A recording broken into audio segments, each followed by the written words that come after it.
Ikinukonsider na pamahalaan ang paghahain ng sedition charges o iba pang mas matinding kaso laban kay Vice President Sara Duterte, kasunod ng pagbabanta nito sa buhay ni Pangulong Ferdinand R. Marcos Jr.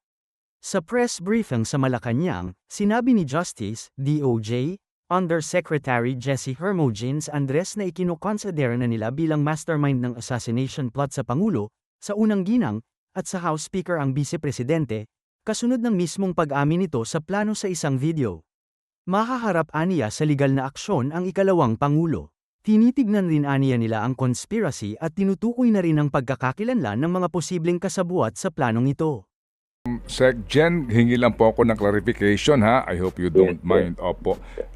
Endorsement, hindi ho ba under the rules po ng Kamara yung pong verified complaint ay maaari po lang itong isang ganito pong uri ng impeachment complaint, isang member lang ang pwedeng mag-endorse, di po ba? Ano ho yung sinasabi niyong naghihintay pa ng endorsement? Klaro na po doon sa Akbayan complaint, yung Akbayan party list ang nag-endorse. Dito po sa Makabayan, yung tatlong Makabayan nag-endorse. Ano pong ibig sabihin po, sir?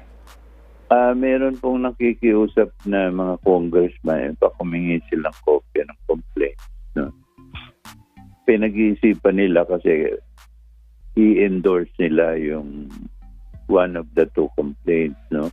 So nakikiusap, pag-refer ko kay Speaker, kasama na po yung endorsement nila para mas malaki ang chance na yung complaint na yun, yung naman napili nila, ay siya ng magiging complaint na i-refer sa Rules Committee on Rules. And then subsequently sa Committee on Justice. Bakit ho ba, sir? Hindi ba pwede hong parehong sabay na itong verified complaint na ito i-submit sa House Speaker para sabay din po? Pwede po naman. Pwede po naman. Pero yun nga, nakikiusap yung ibang House members na wag mo nang i-refer dahil hintayin silang pag-isipan kung i-endorse po nila. Maganda kasi pag-refer mo kay Speaker, more than one or more than three yung nag-endorse. In fact, kung makagather po ng 1/3, no? That's about 103 House members, wala na, automatic, i-refer na lang po ni Speaker sa Senado. Wala na. Hearing na matagal. Kasi po pag tinignan nyo yung time frame doon sa mga hearing na gagawin, hindi na ho aabot kahit na hanggang next year. Kasi po, we have only few remaining session days.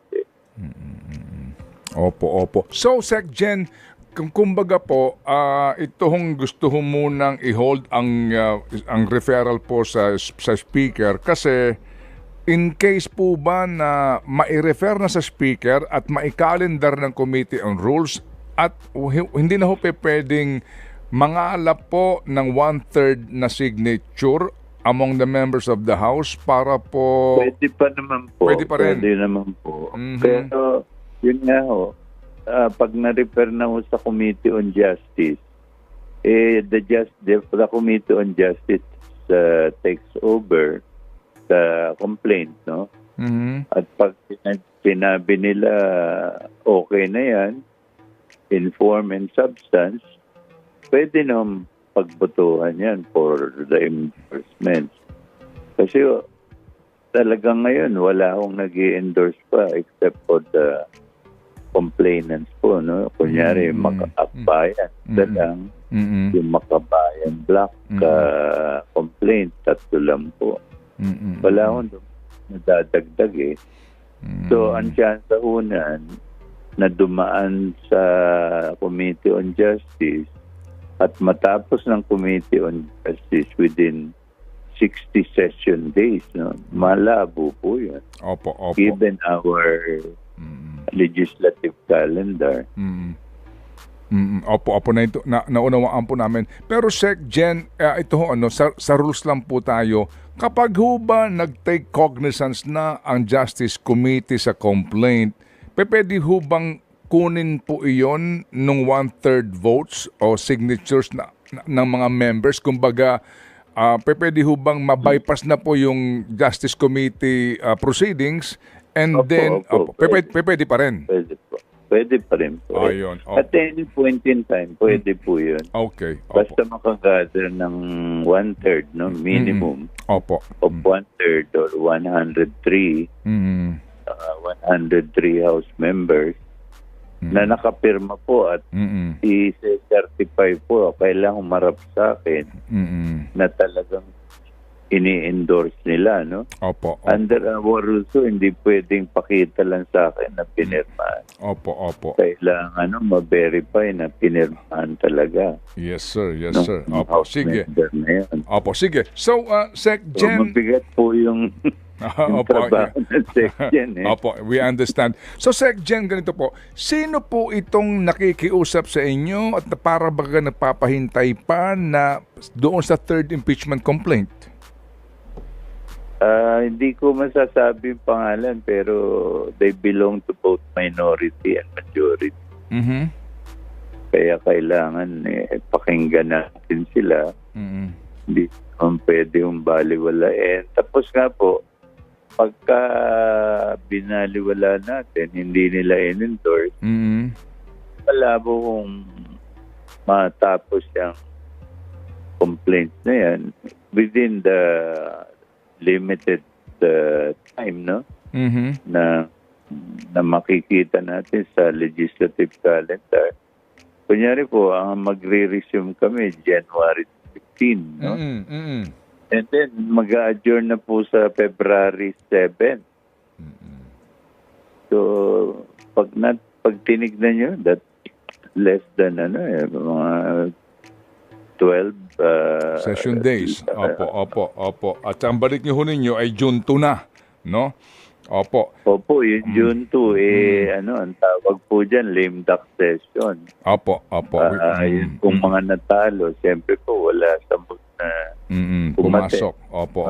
Mahirapan po makakuha ng quorum. Opo. So, ganito po, Sec Gen. Sec Gen, sa ilalim po ng rules ninyo, kapag natanggap nyo na yung verified complaint, hindi pa po nagbibilang ng araw because under the rules nga, pagtanggap po ni Speaker, meron siyang 10 days to refer ho sa committee, sa plenary. Opo. Sa inyo pa, wala pang bilang ngayon? Kami po, wala kami nakalagay na time. Nakalagay lang doon immediate, no? Based on our history, meron pong section na 1 buwan bago ni-repair yung. So, wala ko given time. Unlike sa speaker, kailangan 10 session days. Opo. Sa Committee on Justice, 16 session days. Opo. Pero, So, talagang... pero hindi kaya pero Sec Gen, ito po ngayon na paghawak po ninyo at mga pakiusap na ito, sa pananaw po ng iba, parang dribble ba? Para bagang hindi nyo gustong i-file ito kasi nga din may instruction na ito po ang inyong gawin to hold the referral to the speaker. May ganun ho ba? Wala po kasi ang nakikiusap po mga House members sa akin, si Speaker, hindi naman po nagsasabi ng gano'n. So, yung pong pinagbibigyan natin yung mga House members, at pati po yung complainants, no, yung nag-file ng complaint, nag-endorse ng complaint. Kasi nga po, pag walang 1/3 endorsement, given the time frame, 60 days, 10 days, 70 days. At sinasabi natin po, session days, no? Pag tinignan niyo po legislative calendar, hindi na talaga... Opo. Sige po, unless makuha po yung 1/3. Opo. Sige. So, Which is now non-existent. Wala akong pumupunta sa akin na ini-endorso yung either one of the complaints. So ngayon po, wala pa pong kaninyo na dagdag yung 3 sa Makabayan at 1 sa Akbayan complaint. Sila pa rin po. Wala pa po eh. Wala pa po. At kailangan po kasi ma-verify natin na talagang in-endorso nila. Ang maganda po kasi yan, kung talagang gusto nating maipasa to, meron po 1/3 ng House members na nakapirma para mabilis o diretso na sa Senate. Opo, yung sinasabi po ninyo na complainant mismo ang lumalapit sa inyo, may taga-Makabayan po na lumapit sa inyo para po sabihan kayo na huwag niyo munang i-transmit kay Speaker? Opo. Yung Makabayan Block, sinabi nila, meron na daw pipirma, no? Or mag-endorse. So, pinagbibigyan po natin na sa congressman nila na may nakuha na raw silang endorser.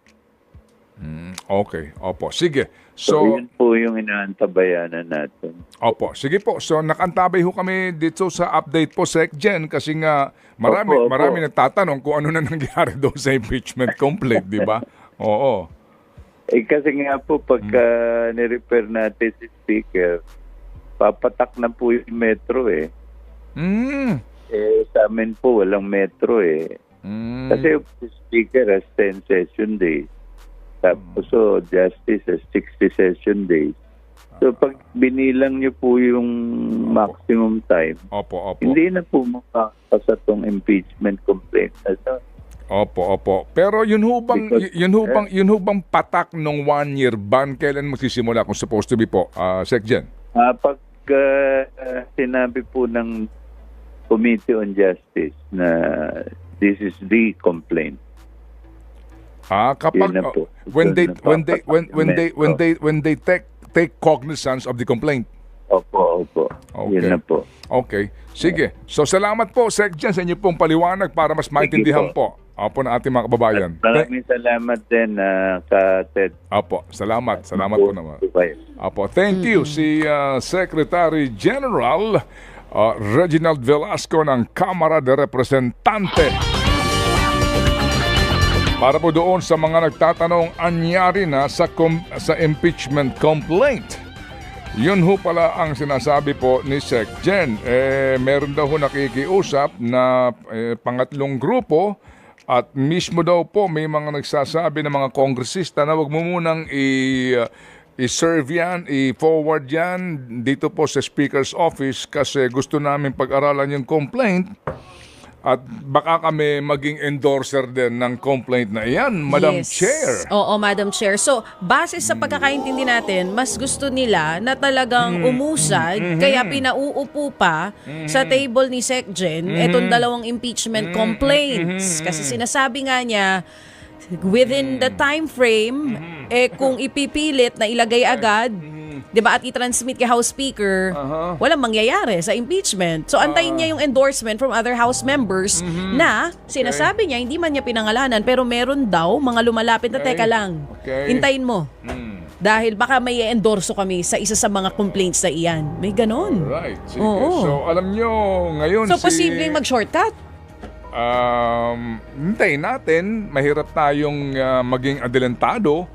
Pero ngayon, kung pakikinggan niyo po si VP Sara, yung mga pinagbabantaan ng impeachment dati, nagsasabi, maganda sa impeachment para masagot ko lahat ng ito. O di ba? Nakita ho ninyo? Si VP Sara sinasabi, kumbaga, hindi ako magtataka kung bukas makalawa, magsabi si VP Sara, asa na impeachment nyo? Yan po lang naman pananaw ko. Diba? Kasi ngayon, diba ang pinakahuling statement niya, maganda po daw na maghain nga ng impeachment para niya masagot ang lahat ng ito. Nabasa mo yon? Yun ang sinasabi ni VP Sara. Yes, opo. Kasi at least proper forum na daw yung kanyang pupuntahan. So, hindi ako magtataka nga kung bukas makalawa, makaramdam pa kayo, makarinig pa kayo ng kantsaw. Hindi ba? Opo, ng kantsaw na anyari sa impeachment ninyo. O, diba? Oo, nagbabanta-banta kayo ng mga ganyang usapin ng impeachment na ganyan. hindi naman pala natutuloy. Ay, kung ako yung miyembro ng house, di ako papayag masabihan ng ganun. Kung ikaw ang miyembro, hindi ka naman miyembro. Eh, yun na nga, mahirap doon. Pasensya na kayo. Oo, hindi ako kasali sa members Hindi eh. ka naman member eh. Dahil hindi ako members, hindi natin sure kung ano mangyayari sa impeachment complaints na iyan. Nakita mo dito, ito na, nabuhay na naman sila. Nabuhay sila. Ano sabi niya? Kasi may isa dito, sabi nung isang nag-private message, wag mo daw sasabihin ng pangalan niya. Oo. As a taxpayer, I'm really disappointed how the lower house is handling this. Dili-dali. Sa ginagawa ng Speaker at ng Congress, tama ang sinasabi ni Sara. Na? Baka daw hinohold ang complaint. Yun ang sinasabi nung isang nag-comment na ayaw nang ibigay yung kanyang pangalan. Okay. Ang sabi naman dito nung isa, napamura siya. Ha? Oo. Ano sabi? Ang sabi niya dito, ano ba yan? Okay. Mahirap, no? Pag hindi mo tinatapos ang sinisimulan mo. Oo, sabi niya rito, Nasa na yung, ang daming members sa house na ginigisan ng husto noon si VP Sara. Maging yung mga members Bakit ng gusto mo ma-impeach si VP Sara? Hindi, pero hinahanap ko sila ngayon. Hindi ko sila maramdaman eh. Ano yun? Nagsayang tayo ng ilang araw, ilang oras at pera ng bayan? Nagpa-aircon lang kayo doon? Nagpa-libreng chibog lang kayo We doon? have to understand, everything is... In aid of legislation? Yes, Madam Chair. Pwede nga. Diba? Kahit na nagpa-straight ka ng buhok mo, Oo. nagpakulay ka ng buhok mo, nagpa-parlor ka, nagpa-derma ka, nagpatahi ka ng mga... Oh, tsaka sandamakmak na in English sila tayo doon. Ang hahaba ng mga litanya nyo. Ilang araw naming tinutukan. Tapos, ganun-ganun lang yon. Parang walang pupuntahan. Parang gustong-gusto mo ma-impeach si VP ko Sara. gusto. Parang napapansin ko. Hindi. Tinatanong ko lang. Kasi parang ang lagay ano Parang yun? gustong-gusto mo ma-impeach siya. Because on the other hand, kung hindi nila itutuloy yan, totoo yung sinasabi ni VP Sara. Na Ano ano? yun? Yung parang ginagamit nyo lang siya para makapagpabida kayo kasi paparating yung eleksyon. Kasi yun ang mga sinasabi, hindi yan in aid of legislation. In aid of persecution o prosecution yung mga Kumbaga, sinasabi. siniraan nyo lang ako. Siniraan nyo lang naman ako eh. Tapos wala naman kayong mga ano para tas- ituloy ang impeachment. Eh di parang totoo yung sinasabi ni VP Sara. Siniraan nyo nga lang siya. Kasi asa na? Asa na kayo? Oo. Asaan na kayo? Ngayon sa PhilHealth issue, ang ingay nyo, naging Nasaan? tagapagtanggol kayo bigla. Oo. Yung sa impeachment, nasaan kayo? Saan? Alam mo ba kung nasaan sila? Porque marami kayo dyan? Ano po yung... Dahil ba madami kayo dyan sa kabila? Oh, yan eh, sinabi ni VP Sara yun. Di ba? Oh, paano na yun? Binabati ko muna. Si Happy OG may pinapabati lang. Si Miss Net Ibanez. Ayan, 25 years na daw siya sa company nila today sa Walem Philippines. Happy 25th anniversary po, Madam Chair. Ayan. O, Sabi diba naman nga? dito, hindi kaya nakialam na yung China. Talaga itong isa. Grabe naman, huy. Nakialam na yung China. Okay. Grabe naman mga chiorya nyo.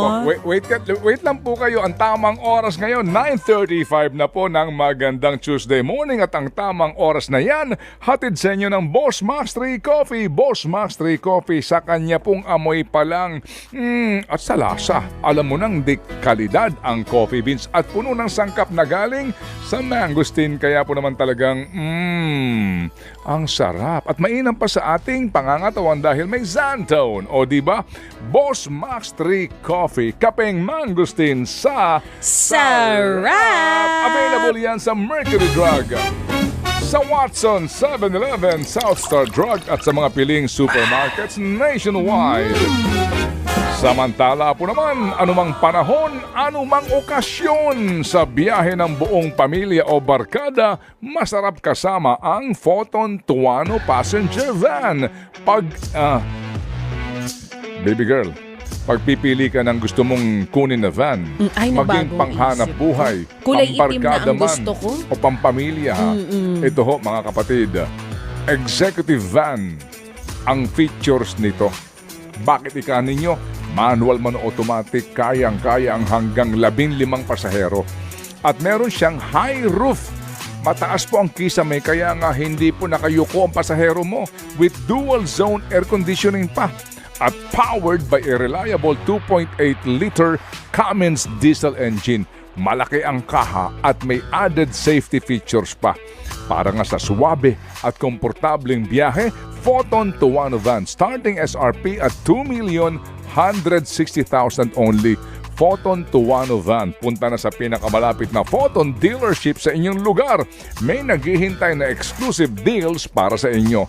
Terms and conditions apply. Promo runs from October 21 to December 31, 2024 per DTI FTEB permit number 205104 series of 2024, baby girl. Naku, daming Alright. comments ngayon. Gusto mo babasa ako dito? Pwede bang mag-break muna tayo?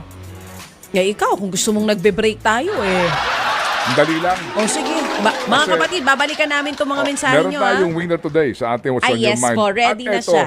Ito mga kapatid, Darly Daroca. Good morning, Darly. Kuya Darlie, good morning. How Ito are po, you? Puntahan lang natin tong PhilHealth ulit. Ayan na. Para Kala lang ko huling- nakalimutan mo na Para lang ho ninyo maintindihan itong isyong ito. Opo, sa usapin po din ng dalawang bagay, factual and yun nga po, bakit ho ba kapag na-confine ka at kahit na napakarami mo na at malaki ang iyong kontribusyon kumpara sa iba, ang nakukuha mo pa rin ay katingting. That is a good question, Mr. Chair. Right? Opo. Bakit? Paano nyo ba kinocompute yan? Ako Bakit minsan mas malaki yung nako-cover sa pero- iba kumpara sa iba? Pero hindi ko alam ang computation dito sa kanilang formula. Ayun ang gusto ko ring Di ba malaman. tanong ko nga, di ba yung Oo. rule of thumb dito? Yes. But basically mga kapatid, lalo na po sa mga middle income earners, alam nyo, hindi humalayo din na bukas makalawa sabihin mo, doon na ako sa pribadong HMO provider. Maraming ganun. Oo. Kaya lang wala tayong choice, di ba? Kasi pwede kang, last time tinanong mo yan sa kausap natin sa PhilHealth, pag di ka nagbayad ng PhilHealth, Aha. Anong, Diba? anong gagawin nyo sa akin? Kukulong nyo ako? hindi natin Pag hindi ako alam. ikukulong nyo ako? Kasi dapat daw. Ha? Yung employer obligado doon sa counterpart. Paano yung Pero mga... kung ikaw self-employed, kukulong nyo ako? kung ayoko talaga. Kukulong nyo ako? Ha? Kukulong nyo siya? Kulong nyo siya. Bakit ako lang? Akala ko dalawa tayo dito.